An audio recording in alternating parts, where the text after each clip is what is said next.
Buenos días. Buenos días. ¿Qué tal, doctor? Buenos días. Comisario general, ¿qué tal? Buenos días.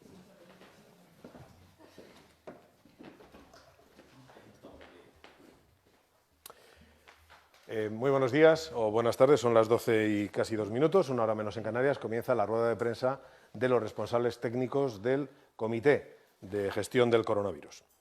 Los responsables que hoy nos acompañan, como cada mañana, son el doctor Simón, director del Centro de Coordinación de Alertas y Emergencias Sanitarias, la secretaria general de Transportes, María José Rayo, el general y director de gabinete del jefe del Estado Mayor de la Defensa, Carlos Pérez Martínez, el comisario principal y director operativo de la Policía Nacional, José Ángel González, y el general y jefe del Estado Mayor de la Guardia Civil, José Manuel Santiago Marín. Doctor Simón, adelante, buenos días. Sí. Hola, buenos días a todos. Como cada mañana estamos aquí para darles cuentas de la evolución de la epidemia y del resto de las actividades que se realizan para controlar la epidemia de coronavirus. En cuanto a la información epidemiológica, a día de hoy tenemos 4.211 nuevos casos, es un 2,1% de incremento respecto al día de ayer. Sí que es interesante, antes de continuar con el resto de los datos, pararnos un momento con esta cifra, porque casi la mitad de estos nuevos casos han sido diagnosticados por pruebas serológicas. Son estas pruebas que, si recuerdan, en estos últimos días están haciendo que el número incrementado de test, de pruebas que se están realizando, están recogiendo casos que estaban con sintomatología leve, que hace solamente 10 o 15 días no llegaban a diagnosticarse nunca, ahora sí que se están diagnosticando. Y esos representan hoy casi la mitad de los nuevos casos.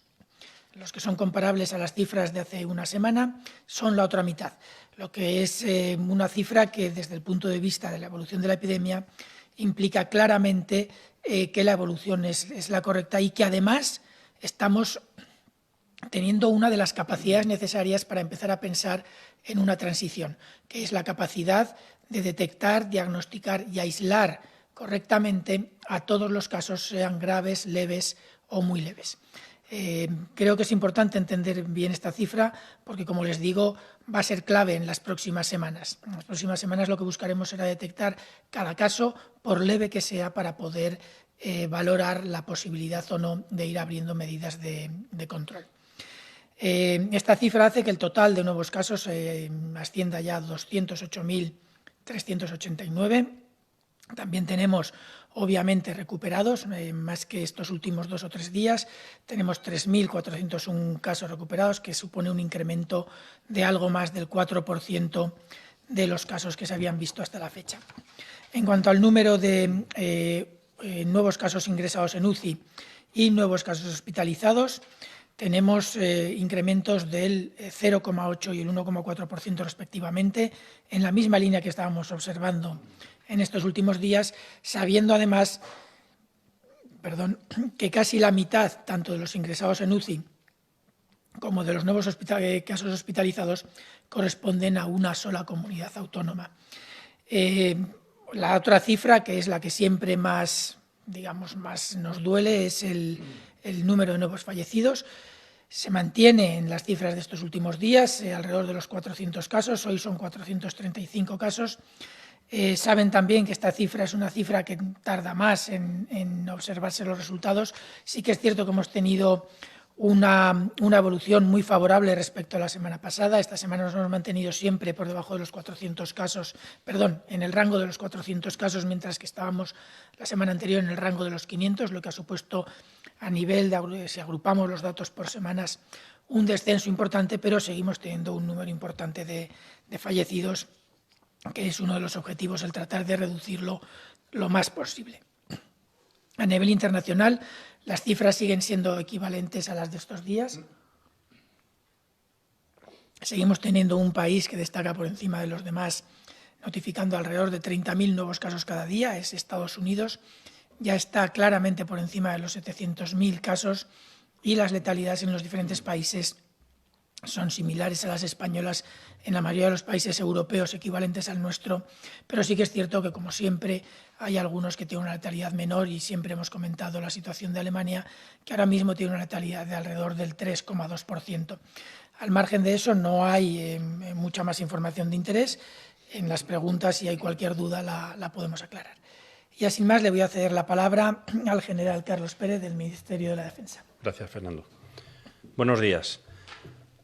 Ayer, las diferentes unidades de las Fuerzas Armadas implicadas en la operación Balmis mantuvieron un esfuerzo a lo largo de toda la geografía nacional de 6.258 militares y estuvieron presentes en 222 municipios.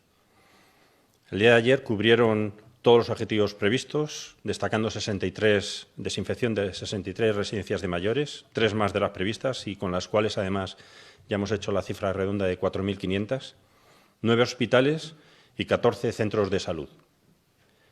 Cabe destacar también que ayer se comenzó el desmontaje de material de los pabellones 1 y 3 de IFEMA.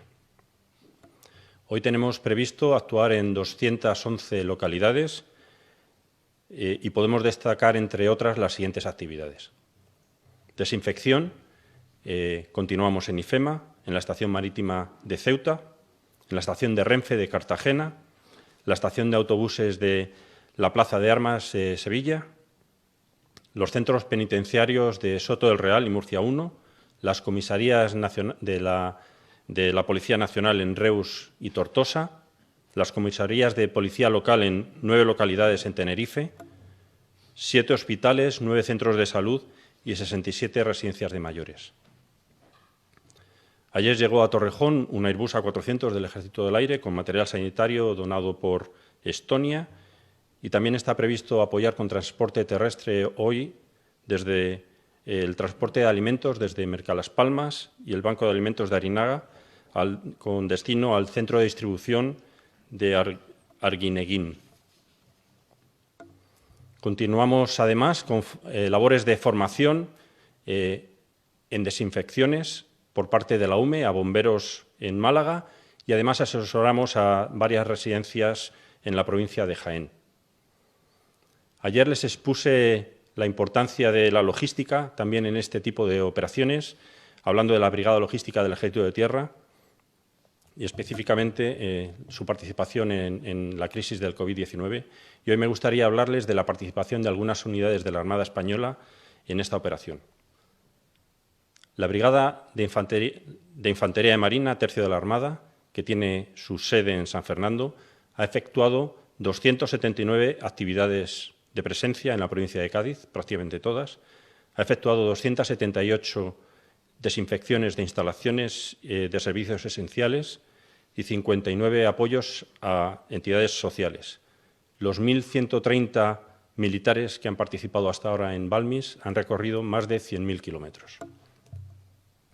Las unidades de la Fuerza de Protección, compuestas por el Tercio Norte en Galicia, el Tercio de Levante en Cartagena, el Tercio Sur en Cádiz, la Grumada en Madrid y la Unidad de Seguridad de Canarias, han efectuado 270 actividades de presencia, 54 intervenciones de desinfección y 25 apoyos varios, fundamentalmente a los bancos de alimentos en sus respectivas zonas de actuación. Como saben también, el buque Galicia ha prestado apoyo sanitario adicional en las ciudades autónomas de Ceuta y de Melilla. Para ello ha contado con equipo médico embarcado para esta misión, capacidad de aeroevacuación médica a través de un helicóptero y un contingente de infantería de marina embarcado perteneciente a la sección de NBQ, que ha realizado 16 desinfecciones integrales en instalaciones hospitalarias, centros de salud y dependencias de las fuerzas y cuerpos de seguridad del Estado en las 2 citadas ciudades autónomas. Esta participación de la Infantería de Marina es solamente un ejemplo más de cómo las Fuerzas Armadas hemos puesto todos nuestros medios a disposición de los españoles en esta operación, en esta crisis del coronavirus, para contribuir a garantizar la seguridad y el bienestar de todos. Muchas gracias. Muchas gracias, general. Le cedemos la palabra al comisario principal, José Ángel González. Muchas gracias, Fernando. Buenos días.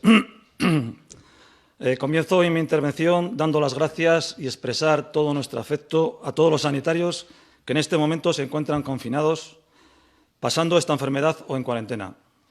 Habéis estado en primera línea, combatiendo el virus. Habéis arriesgado lo más preciado de cada uno de nosotros, vuestra propia vida. Por eso, la sociedad siempre estará en deuda con vosotros.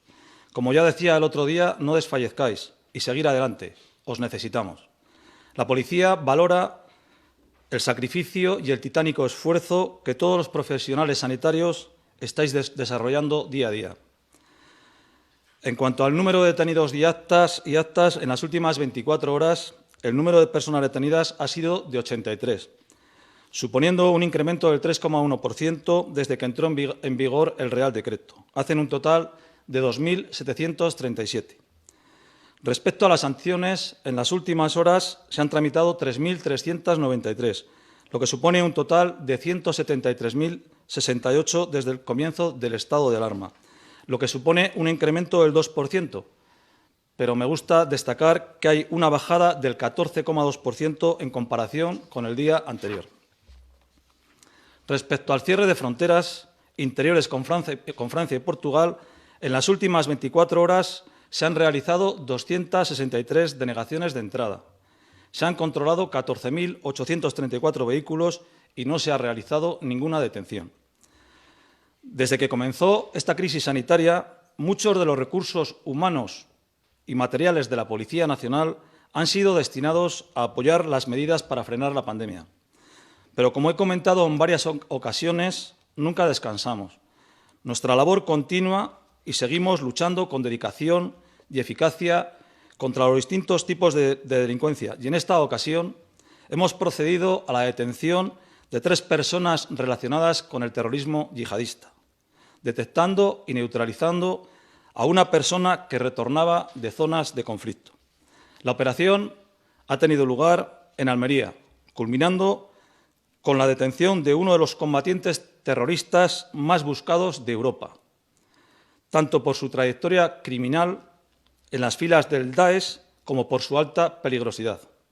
Se trata de una persona que llevaba varios años en la zona de conflicto sirio-iraquí, con un perfil criminal extremadamente violento, como ha quedado demostrado en diversas publicaciones que muestran imágenes de sus crímenes en zona de conflicto.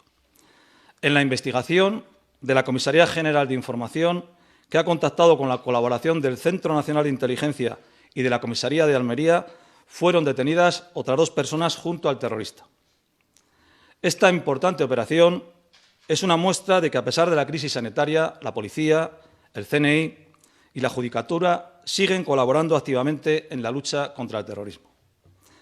También, desde el inicio de esta crisis sanitaria, la Policía Nacional ha sido consciente de la necesidad de proteger a uno de los colectivos más vulnerables, nuestros mayores. Por ello, hemos incrementado todas las actuaciones relacionadas con el Plan Mayor, programa que la Policía Nacional tiene establecido para darles protección y seguridad, sin olvidarnos del gran apoyo social que prestan esos voluntarios anónimos y otras entidades. A ellos también mostrarles nuestra gratitud por estar ahí. Citarles que se han realizado 6.765 contactos con personas mayores que viven solas, cerca de 3.000 contactos con asociaciones e instituciones a los que continuamente distribuimos consejos de seguridad. Nuestras unidades de seguridad ciudadana han desarrollado más de 1.500 servicios humanitarios y asistenciales, atendiendo a personas mayores solas que habían sufrido accidentes en sus domicilios o que estaban gravemente enfermas y eran incapaces de comunicar su situación a alguien. Es fundamental que los familiares, vecinos o amigos de personas que viven solas mantengan un contacto telefónico regular con las mismas y, si ese contacto se interrumpe, si no tienen noticias de su allegado o amigo, si sospechan que cualquier cosa va mal, por favor pónganse en contacto con el 091. Estamos allí para ayudar y proteger. Muchas gracias. Muchas gracias, comisario. Le pasamos la palabra al general de brigada, José Manuel Santiago. Gracias, Fernando. Doctor. Buenos días. Un día más, la Guardia Civil ha continuado cumpliendo sus misiones generales en esta situación de crisis para hacer frente al coronavirus. De este modo, durante el día de ayer, casi 40.000 guardias civiles, hombres y mujeres, volvieron a prestar servicio en toda España. Y de ellos, prácticamente 19.000 hombres y mujeres lo hicieron patrullando las calles de nuestros pueblos, de nuestras ciudades y nuestras carreteras. Y todo ello con el fin de dar respuesta a las necesidades de seguridad, atención y auxilio de la ciudadanía. Y dentro de estas actividades, encaminadas a la vigilancia del cumplimiento de las medidas del estado de alarma, se llevaron a cabo casi 12.000 controles en los espacios públicos, en los que se identificaron a más de 132.500 personas y se interceptó a un total de 2.532 vehículos. Como resultado de estas actuaciones, se tramitaron más de 5.000 denuncias administrativas y se detuvo por delitos de desobediencia o resistencia agente de la autoridad a un total de 24 individuos. Y un ejemplo de este tipo de actitudes fue la que mostró un individuo en La Rioja que fue detenido por segunda vez tras saltarse 16 veces el confinamiento. Por otro lado, también continuamos trabajando para prevenir e investigar cualquier tipo de delitos, entre ellos los que tienen que ver con la delincuencia organizada. Muestra de ello son las operaciones que en el día de ayer realizamos por el personal de las comandancias de Algeciras y de Cádiz, en las que se detuvieron a 12 personas y se incautaron más de 3.000 kilos de hachís, aparte de embarcaciones y vehículos. Pero también, como les he venido contando a lo largo de todas mis intervenciones, nuestro carácter benemérito nos lleva diariamente a realizar numerosos auxilios y ayuda a los más vulnerables. De entre estos auxilios, de entre estas ayudas, me gustaría destacar dos que han tenido lugar en la provincia de Palencia y que fueron realizadas por la Unidad Especializada en Materia Nuclear, Radiológica, Biológica, Química de la comandancia que les he citado.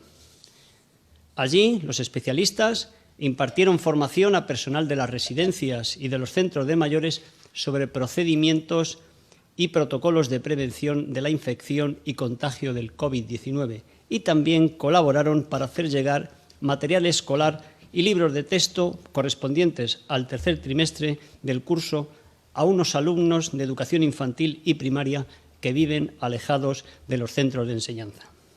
Este tipo de iniciativas cobran en estos momentos un especial significado. Y por ello quiero terminar dando las gracias a todas las personas que de una forma desinteresada, de una forma solidaria, hacen todo lo que está en sus manos. Yo diría que incluso más por facilitar la vida a las personas, a los demás. Y hoy, sin duda, queda un día menos. Muchas gracias. Muchas gracias, general. Le pasamos la palabra a la secretaria general de Transportes y Movilidad, María José Rayo. Muchas gracias, doctor. Buenos días. Paso a dar cuenta de los datos de utilización del transporte público y la utilización de vehículos privados en el día de ayer principalmente. En el tráfico ferroviario hay que indicar que debido a las intensas lluvias que desde ayer por la tarde se están dando en el noreste de la península, en la zona del norte de Cataluña, ha habido una serie de incidencias que nada tienen que ver con el coronavirus y tampoco han sido causa de que se hayan producido aglomeraciones. En cuanto a los servicios de cercanías, en el día de ayer el nivel de utilización continúa con la senda de la semana pasada y el propio lunes. Estamos en un nivel de utilización en Madrid del entorno del 12%, en Barcelona del entorno de un 9% y de ahí para abajo en todo el resto de núcleos de cercanías. No se han identificado episodios de aglomeraciones, la gente se está comportando con todos los usuarios con una gran responsabilidad, manteniendo las distancias al máximo de las posibilidades. Y es verdad que el punto de la red que presenta una mayor concentración de usuarios es la estación de Atocha, en donde pedimos a todos los ciudadanos el mayor compromiso en este sentido. Desde luego, desde la parte pública y los gestores de Renfe y Adif continuarán realizando todo lo posible para tratar de mantener, de impulsar y de incentivar ese mantenimiento de la distancia social. En los servicios comerciales de Renfe, en los servicios de alta velocidad principalmente, el número de utilización en el día de ayer fue de 1.733 personas, inferior al del lunes, inferior a algunos días de la semana pasada y incluso inferior a las dos primeras semanas del periodo de alarma, en que la media fue del entorno de los 2.350.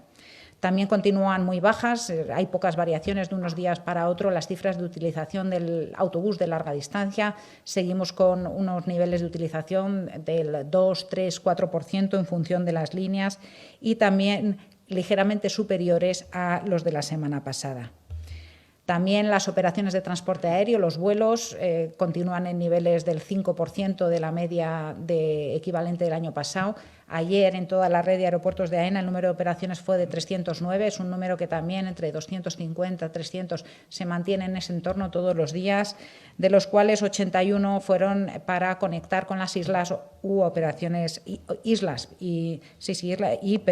o entre las islas. Y en cuanto a la utilización de vehículos de vehículos ligeros de los turismos, hoy traemos un vídeo cedido por la Dirección General de Tráfico en el que podemos ver el mismo punto kilométrico de la autovía A5 antes del inicio del estado de alarma. Es la foto que estamos viendo, en la que se observan el vídeo que estamos viendo, y la situación actual en estado de alarma. No solo se observa una grandísima disminución de tráfico, sino que además se observa que hay muchísimos más vehículos pesados, cuestión que refleja desde luego el compromiso de los ciudadanos de tratar de minimizar al máximo los viajes, y la parte buena que supone el continuar garantizando el abastecimiento y continuar prestando esos servicios esenciales que constituyen el transporte en autobús. En cuanto a las cifras agregadas, estamos en un nivel de reducción de tráfico en los accesos a ciudades del entorno del 68% respecto a un día normal, y la media en toda la red de larga distancia está en un entorno del 69% de reducción. Estamos manteniendo cifras en torno al 70%, un poquito por encima, un poquito por debajo, pero muy estables. En el caso de los vehículos pesados, como decía, bajan muchísimo menos, afortunadamente, y estamos en el entorno de una reducción de un 30%. Indicar también que hoy se ha publicado en el Boletín Oficial del Estado el Real Decreto Ley, que fue ayer aprobado por el Gobierno, y dentro del mismo recoge un paquete importante de medidas para la sostenibilidad del sector marítimo y portuario, que van a suponer un ahorro para todas las empresas del sector del entorno de 100 millones de euros. Y antes de terminar, reiterar que continúa el proceso de reparto de mascarillas a los profesionales del transporte, tanto a los profesionales del transporte de mercancías, que tienen a su disposición en toda la red de oficinas de correos más de 1.900.000 mascarillas, que unidas a las 930.000, casi 1 millón, que se repartieron en un periodo anterior, van a sumar 2.870.000 mascarillas que en total van a estar a disposición de este sector.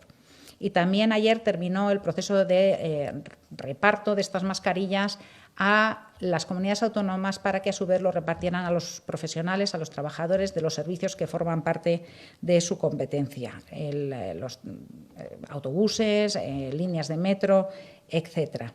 De esta manera, con estos repartos que están ahora en proceso, el Ministerio de Transportes, Movilidad y Agenda Urbana da por concluido su compromiso de abastecer al sector en unos momentos de gran dificultad.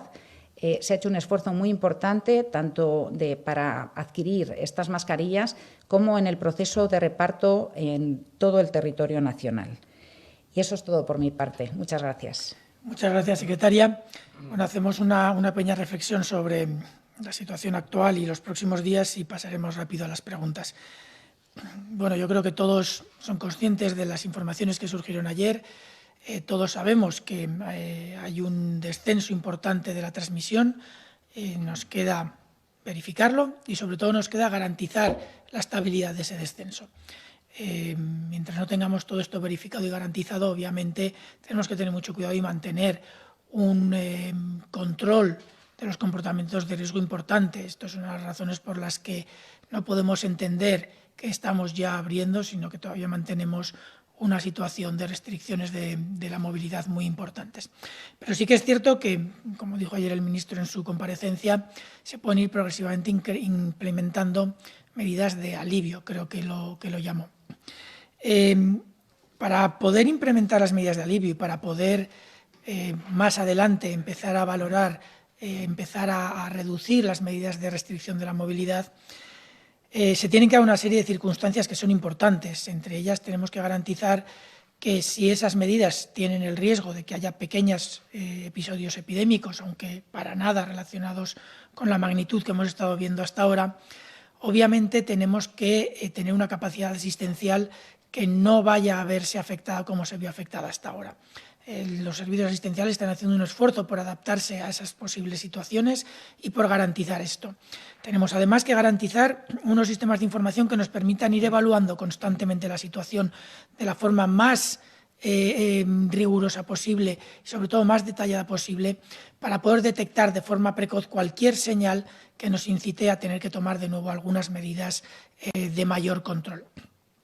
Pero además tenemos que garantizar que cuando se empiecen a liberar algunas de estas o a reducir algunas de estas medidas de control, tenemos que empezar a entender cómo se tiene que hacer y cómo se hace el traspaso de responsabilidad. Hasta ahora la consigna era quédate en casa. Hemos hecho un esfuerzo todos y la verdad es que tengo que agradecérselo a toda la población que nos ha permitido controlar la transmisión, pero era una consigna relativamente sencilla, dura, muy dura, pero relativamente sencilla.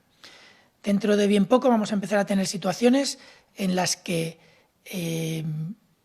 por la complejidad de las diferentes medidas que se vayan tomando para ir abriendo de nuevo la movilidad, vamos a tener que tomar un papel mucho más activo y asumir mucha más responsabilidad a nivel individual, porque si no volvemos a tener el riesgo de brotes epidémicos importantes con la letalidad y los riesgos de colapso que les acompañan para el sistema sanitario.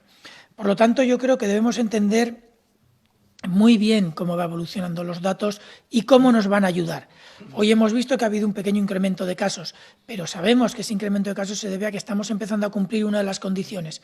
Somos capaces de detectar más, de forma más precoz y además de valorar correctamente esa información. La capacidad diagnóstica ha aumentado, es uno de los prerequisitos. La capacidad asistencial se está trabajando muy duro para poder garantizarla.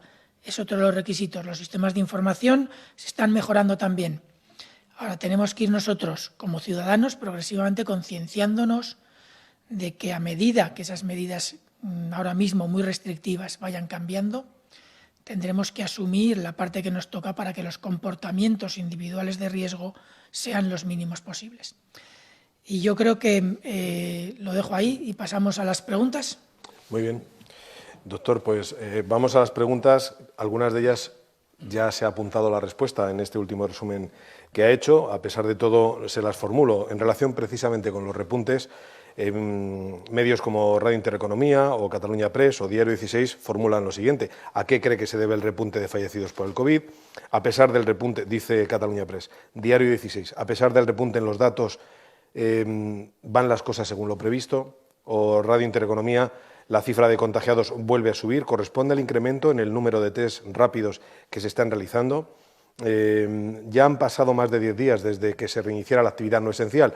¿Están detectando un repunte de contagios provocado por esta vuelta al trabajo? Sí.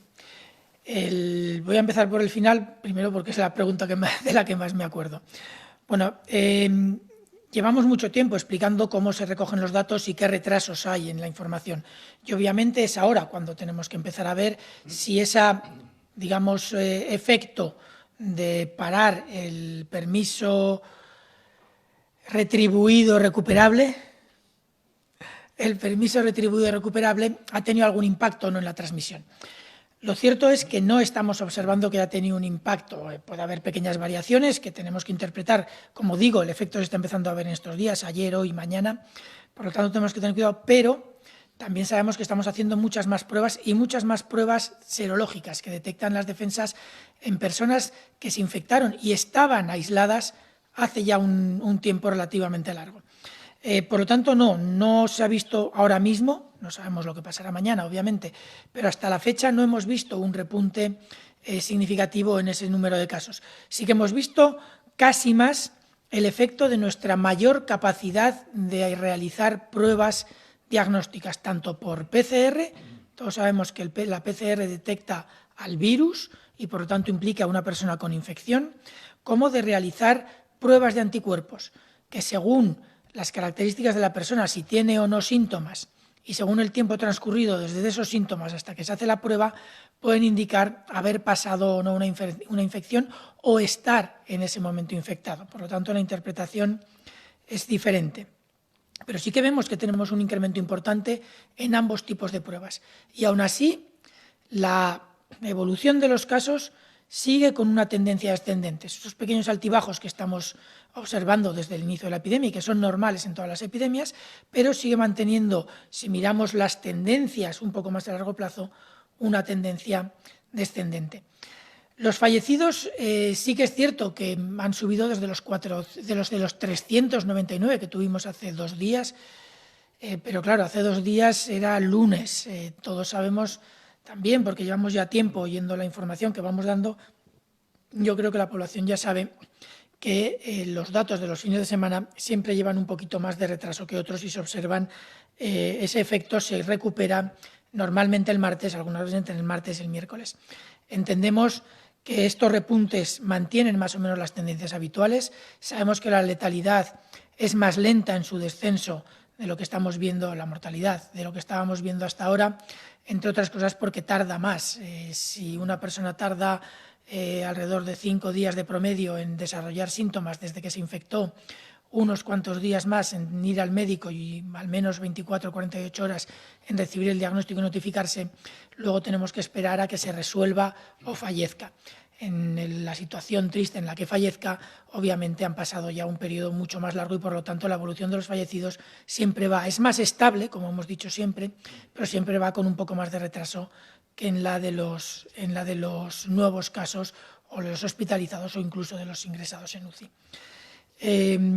Creo que hemos contestado más o menos a todas las preguntas. No sé si había una sobre el repunte de nuevos casos, que hemos comentado que se debe al incremento probablemente del número de pruebas, pero de todas formas, como siempre decimos, todas estas informaciones tenemos que valorarlas con mucho cuidado porque, si bien es cierto que ya podemos empezar a observar el efecto del fin del permiso retribuido recuperable, también es cierto que estamos empezando a observarlo. Tenemos que tener mucho cuidado. Hasta ahora vemos que no ha tenido un impacto importante, pero tenemos que ir con prudencia y seguir observándolo en estos siguientes 2 o 3 días. Seguimos entonces con más preguntas. Europa Press le pregunta, doctor Simón, el estudio de seroprevalencia va a durar 2 meses y aún no ha empezado, pero han dicho que sus resultados van a ayudar a la desescalada, cuyo inicio el presidente ha situado hacia finales de mayo. No entiende la periodista que pregunta cómo va a ayudar a la desescalada si finaliza después de que empiece esta. Este estudio es un estudio que es un estudio ambicioso, con una metodología muy bien estudiada y muy bien preparada por el Instituto de Salud Carlos III, en colaboración con todas las comunidades autónomas. Y es un estudio que nos permite, por su diseño, valorar la situación actual, pero también valorar la evolución de la transmisión en las próximas semanas. Este estudio, todavía algunos detalles a cerrar, se iniciará en muy breve tiempo, no les puedo decir si en 2 días, en 3, en 4, pero lo cierto es que se va a iniciar en un plazo muy breve.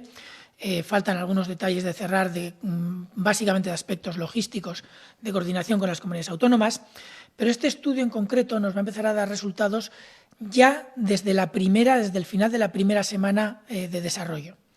Es cierto que se tendrán que ir complementando con las informaciones posteriores, pero nos van a empezar a dar resultados ya preliminares desde el final de la primera semana. Obviamente harán falta algún día para hacer los primeros análisis preliminares, no serán 1, si serán 2, los que sea necesario para los epidemiólogos que vayan a hacer el análisis, que lo puedan hacer y nos puedan dar esa información.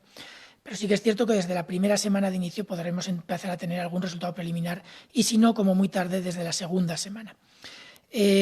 Además de darnos una idea del estado inmunitario de nuestra población y del número potencialmente real de casos que se haya producido en nuestra población en general, podremos valorar el número de casos que se producirán en las siguientes semanas cuando se haga la segunda onda y unas semanas más tarde cuando se haga la tercera.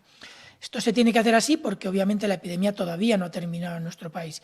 Por lo tanto, hablar de la prevalencia o de la incidencia real de la epidemia mientras todavía estamos en las últimas fases, pues no sería lógico, sería la incidencia hasta el momento en el que se haga el estudio.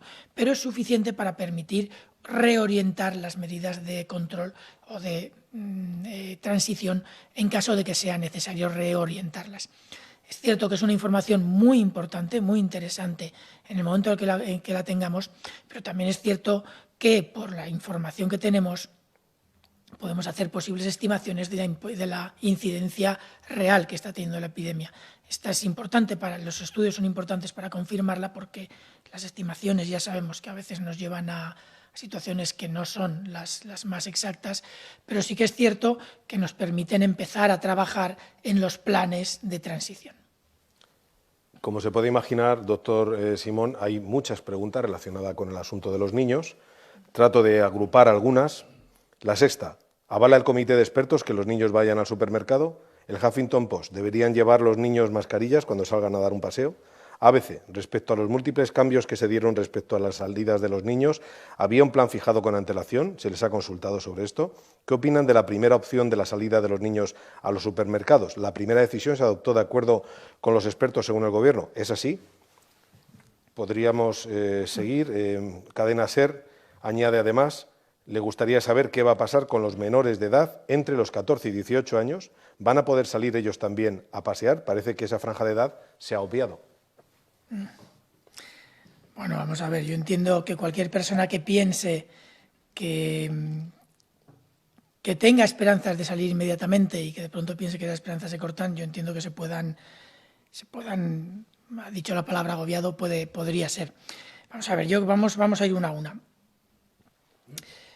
Los expertos, llevamos diciendo ya tiempo, me incluyo entre los expertos, y el comité científico y otros grupos de trabajo de expertos científicos con los que trabajamos, llevamos ya mucho tiempo hablando de qué tiene sentido o no tiene sentido hacer.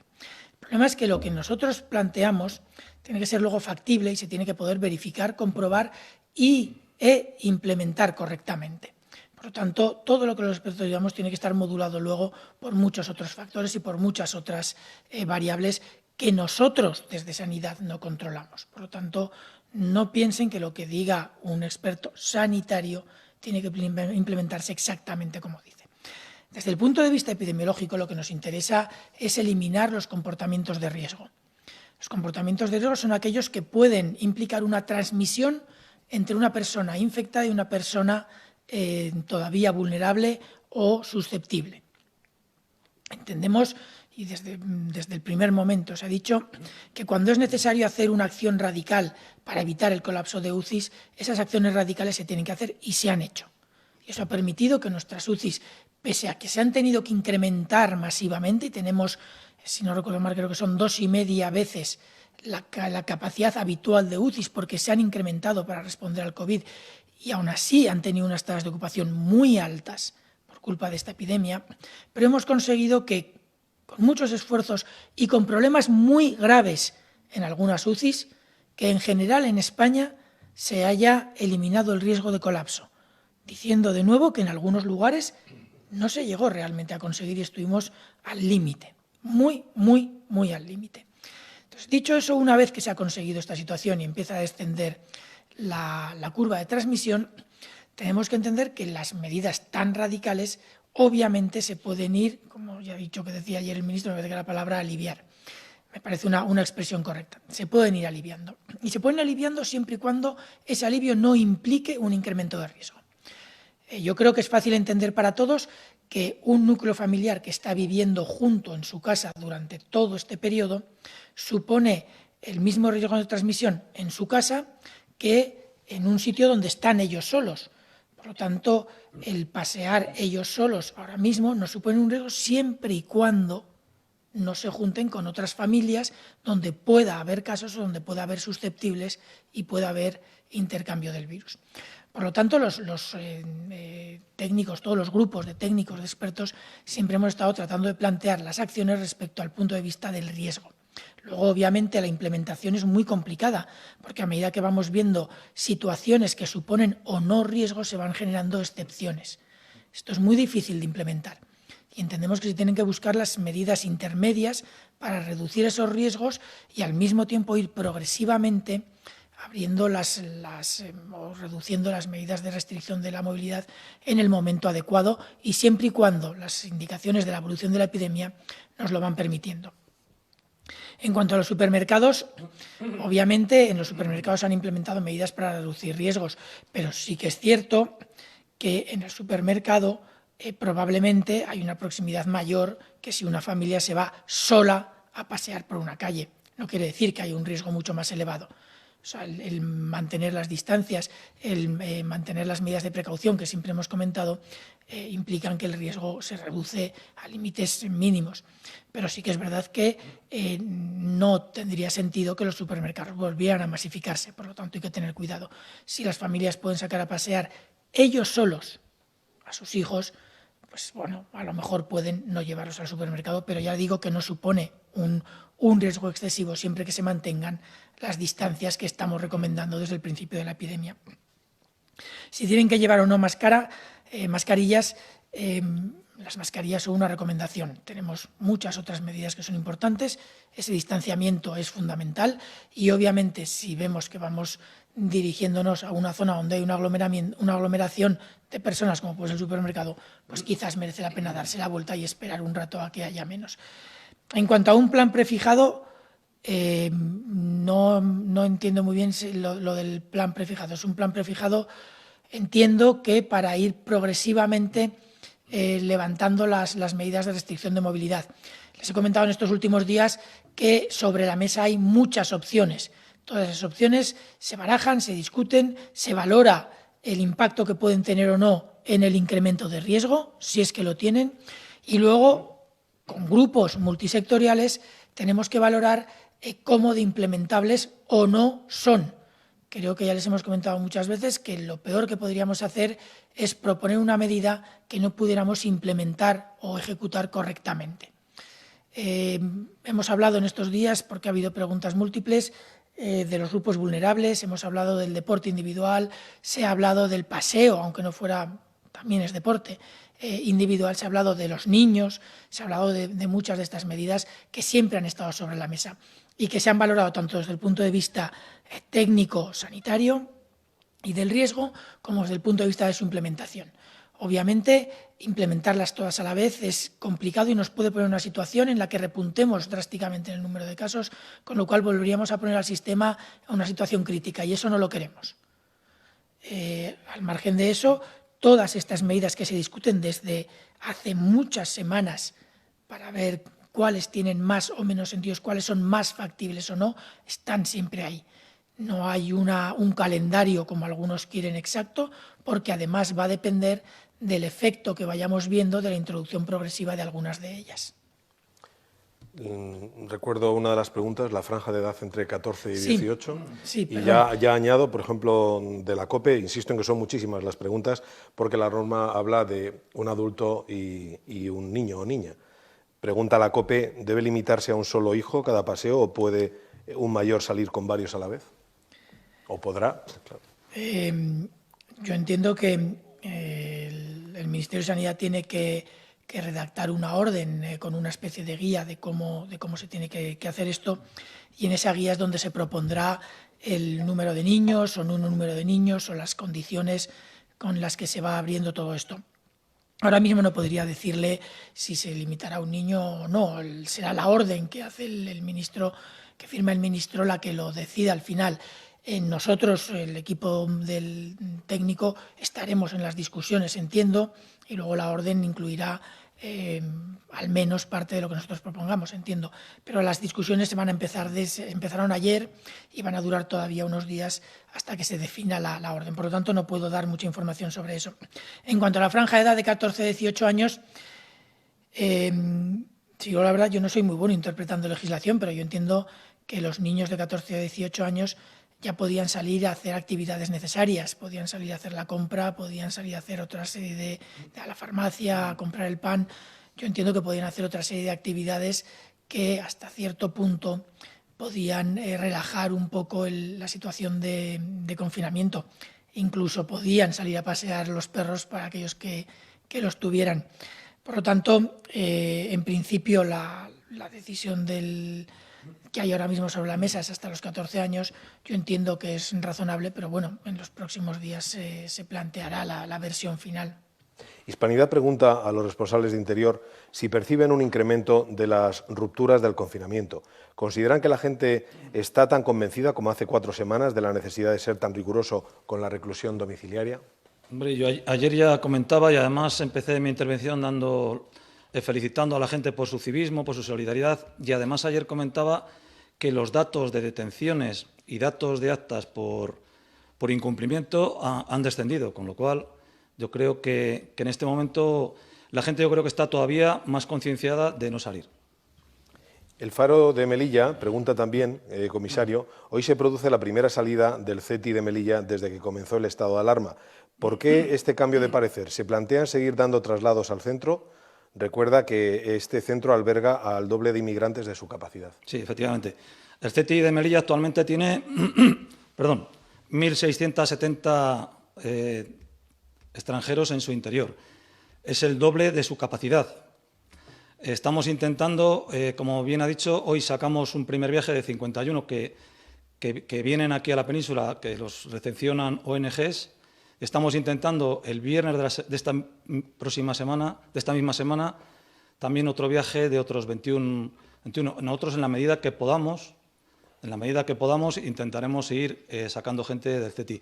Pero hay que ser conscientes de que un gran número de los que están en el CETI son marroquíes, son argelinos, que ahora mismo las fronteras están cerradas y es imposible su salida. Es más, tenemos los últimos 55 que hicieron el salto en valla, todavía no los hemos ingresado en el CETI porque los hemos tenido pasando la cuarentena en otro lugar. Seguramente esos 55 pasarán en estos días a CETI y seguiremos intentando hacer viajes para, de alguna forma, esa situación que sabemos que es difícil, por lo que estamos diciendo, que está al doble de su capacidad, pues intentaremos sacar más gente de ahí. Comisario, una más que le formula Radio Nacional de España, que pregunta que con el Ramadán a punto de comenzar, ¿qué implica visitas a familiares y rezos multitudinarios en mezquitas, entre otras cosas? ¿Hay alguna instrucción concreta al respecto? Estamos hablando, ya hay unos dispositivos específicos para el tema de Ramadán. Se ha hablado con todos los responsables de mezquitas, está perfectamente organizado y no va a haber ningún tipo de problema, ni ningún tipo de reunión, ni va a haber ninguna cosa que se salga de lo estipulado en el Real Decreto del estado de alarma. Y sobre los escenarios de desescalada, un par de últimas preguntas. Doctor Simón, pregunta El Mundo, ¿puede darnos un horizonte temporal para la desescalada y en qué autonomías exactamente cree que podría comenzar antes? A la cual añado una pregunta del Grupo Nervión Euskadi. Tras el anuncio ayer de la suspensión de los Sanfermines, ¿es la evidencia de que tendremos un verano sin fiestas? Vamos a ver, antes creo que cuando he hecho el balance de la situación, hemos estado hablando de una serie de condiciones que se tienen que cumplir para poder pensar en esa transición.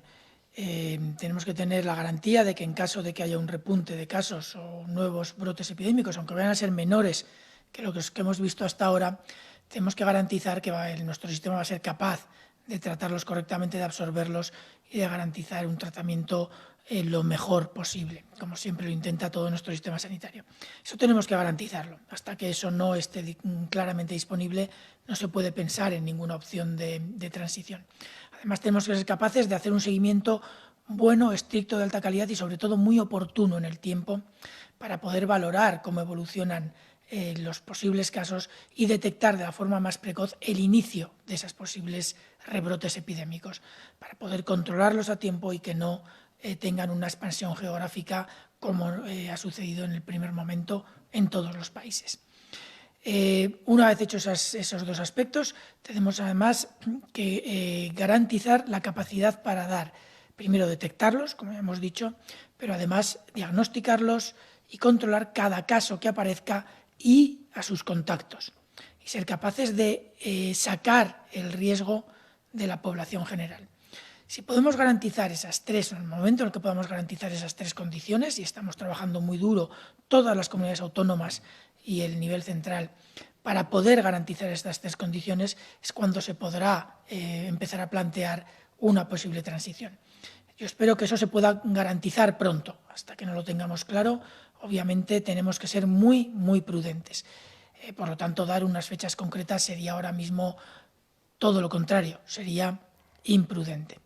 Pero dicho eso, si todas las personas entienden que progresivamente la responsabilidad en el control empieza a ser cada vez mayor en el ámbito individual, en lugar de en el ámbito colectivo, porque va a depender del comportamiento individual de riesgo a medida que se van abriendo las medidas, más garantías tendremos de que la transmisión se mantiene en los niveles adecuados y, si es posible, incluso completamente desaparecida, ojalá, y más posibilidades hay de que esto se controle rápido y podamos ser mucho más rápidos en la transición.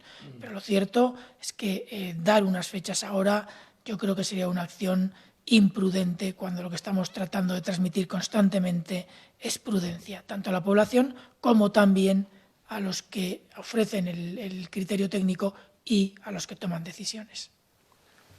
Muy bien, pues si les parece dejamos aquí esta comparecencia. Gracias al doctor Simón, del Centro de Coordinación de Alertas y Emergencias. Gracias María José Rayo, del Ministerio de Transportes, al general Carlos Pérez, del Ministerio de Defensa, y a los responsables de Interior, comisario José Ángel González y general de la Guardia Civil, José Manuel Santiago Marín. Gracias a todos los participantes.